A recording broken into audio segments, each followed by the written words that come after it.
Do life. Back on Get Down to Business, and I'm your host, Shalom, Klein. I'm thrilled to be joined by Joe Ginsburg, who is a lifelong Chicagoan. Joe graduated law school and founded a respected law firm dedicated to representing, as he says, clients, not merely handling matters. Joe, aside for the firm, which we'll certainly talk quite a bit about, I always love to highlight giving in the community, and Joe volunteers for the Make-A-Wish Foundation. Served as a board member and chairman of the board for Make-A-Wish. Joe, it's a privilege to have you on the program. Thanks for coming in, and tell us a little bit about the firm. My pleasure. As you said, we've been around for about 38 years, and our firm was designed to represent family-owned and closely held businesses and really serve as their go-to place for legal advice. Because of our expertise, we've represented some very large international and domestic companies as well, but our focus is on closely held businesses, and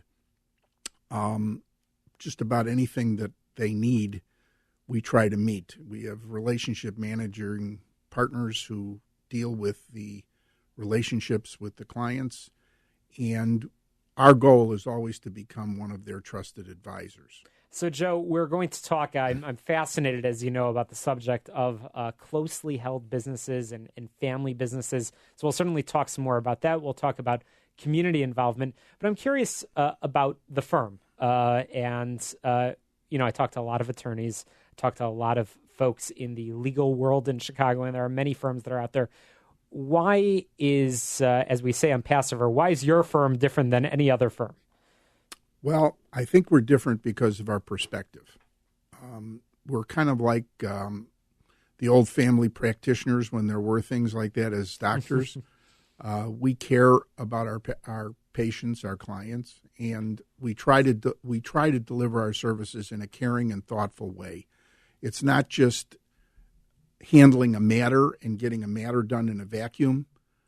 We ask the clients hard questions when they want to do something. And often we get them to where they want to go, but not necessarily the way they thought they were going to get there. I have a personal passion besides my general expertise, and that is with what I call continuity planning and what people call succession planning. I think it's a very, very underserved, underrecognized area, particularly in the law. It's not estate planning. It's totally different than that. It's what you try to do as a lawyer is put a business on a very, very solid foundation so it can survive beyond a founder.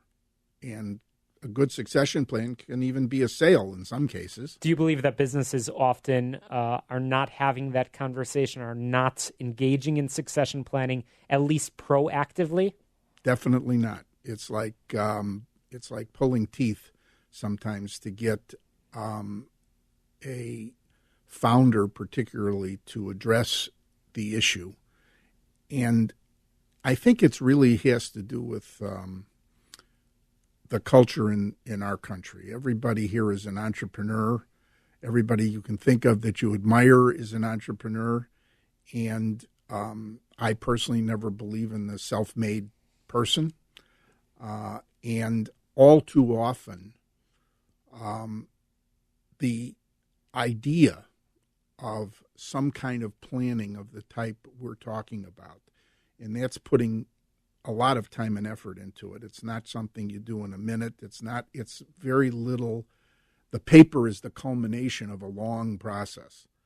But the truth is that if you don't do that, something is going to happen that's either going to ruin your business or ruin your family or both. And I've witnessed it happen. It's tragic in many cases, very tragic. And it's something that's unnecessary.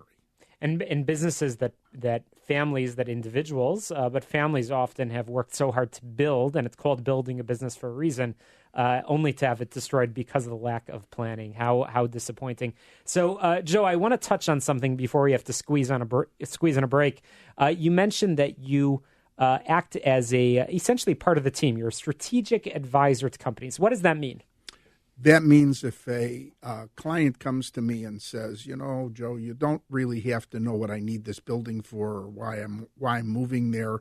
I just need a 5-year lease. I want to pay so much rent and so much and so forth.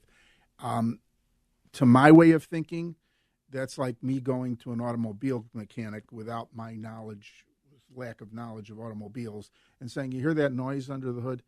Don't test drive it. Don't put it on any of the monitors. Just change the water pump, and I'm sure it'll fix it.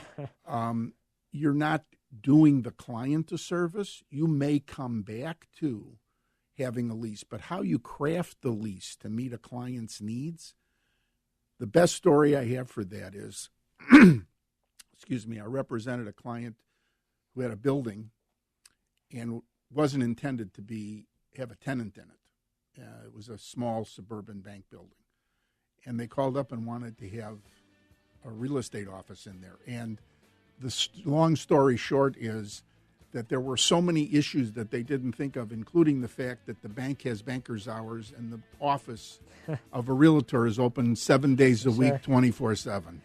Joseph Ginsburg, we're going to be right back after a very, very quick break. Certainly want to talk some more about the practice, talk more about the strategic advisor that you are to so many clients. We'll be right back after this quick break.